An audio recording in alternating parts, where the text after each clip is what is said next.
Bien. Alors, Madame Fabre, s'il vous plaît. Merci Madame la Présidente. Madame la Ministre, je vous remercie pour cette présentation et plus largement vous et vos équipes pour ce beau projet de loi qui vient concrétiser un travail engagé depuis de longs mois en concertation avec l'ensemble des acteurs. Le projet de loi présenté reprend les principales dispositions de l'ANI conclues par les partenaires sociaux concernant l'assurance chômage et la formation professionnelle et enrichit ce dernier dans le but d'opérer une véritable simplification du fonctionnement de la formation professionnelle au bénéfice des entreprises et des actifs. Des entreprises et des actifs qui sont au cœur de nos préoccupations. La révolution copernicienne de l'apprentissage a ainsi pour objectif de les remettre au centre du système et de répondre à leurs besoins. L'idée est de passer d'un système trop rigide et administré à un fonctionnement plus attractif, plus souple et mieux adapté à la réalité des métiers. Au vu de sa capacité à insérer professionnellement les jeunes, il est urgent que la formation par apprentissage puisse se déployer largement dans notre pays et les mesures annoncées sont prometteuses de ce point de vue. Nous travaillerons de concert pour que l'apprentissage soit enfin reconnu comme une voie de passion et d'excellence. Concernant la formation professionnelle, les enjeux sont majeurs et ne sont plus du tout les mêmes que ceux qui ont motivé la création du système dans les années 70.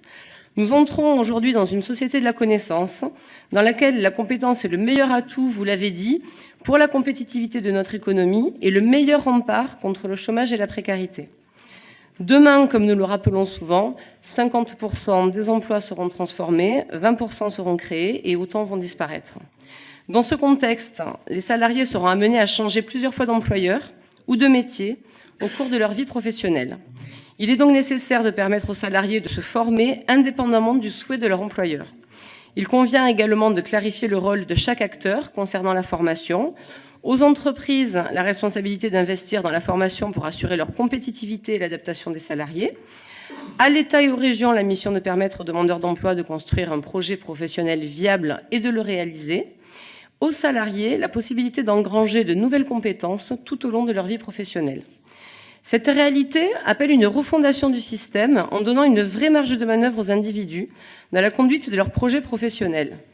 Là aussi, les mesures annoncées vont résolument dans la bonne direction en créant les conditions de l'autonomie réelle des actifs.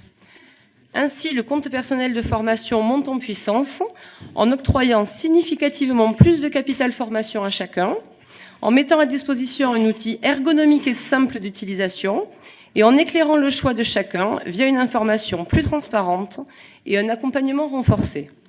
Avec ce système, les actifs pourront progressivement monter en compétences dans les domaines qu'ils auront choisis et se construire une trajectoire de formation sur mesure. Enfin, répondre aux défis d'une société de la compétence suppose aussi de ne laisser personne au bord du chemin, et c'est sur ce point que je vais développer la suite de mon intervention.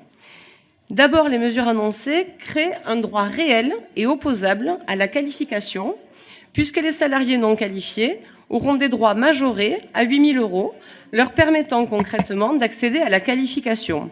C'est à mon sens un droit nouveau et majeur qu'il s'agit de souligner. De plus, coincés dans une impasse, ils sont aujourd'hui plus de 2 millions à être les oubliés, les outsiders du système. À ce titre, vous consacrez un effort sans précédent, concrétisé dans le plan investissement compétences, doté d'un budget massif de 15 milliards € sur 5 ans, à destination de ces exclus du marché du travail, à destination de ces 2 millions de jeunes décrocheurs et demandeurs d'emploi de longue durée. Ce PIC a vocation à réinsérer professionnellement ces publics grâce à des parcours articulant emploi, formation et accompagnement. Je pense qu'il est aussi l'opportunité à ne pas rater de mettre en place un dispositif pérenne capable d'accompagner les individus au moment où ils basculent dans la vulnérabilité, avant même qu'ils ne deviennent durablement exclus du marché du travail. Ce plan s'appuyant sur des expérimentations régionales et des approches innovantes, pouvez-vous nous indiquer, Madame la Ministre, les principes directeurs qui ont guidé les premiers accords que vous avez passés avec les régions dans le cadre du PIC, en l'illustrant par un ou deux exemples ?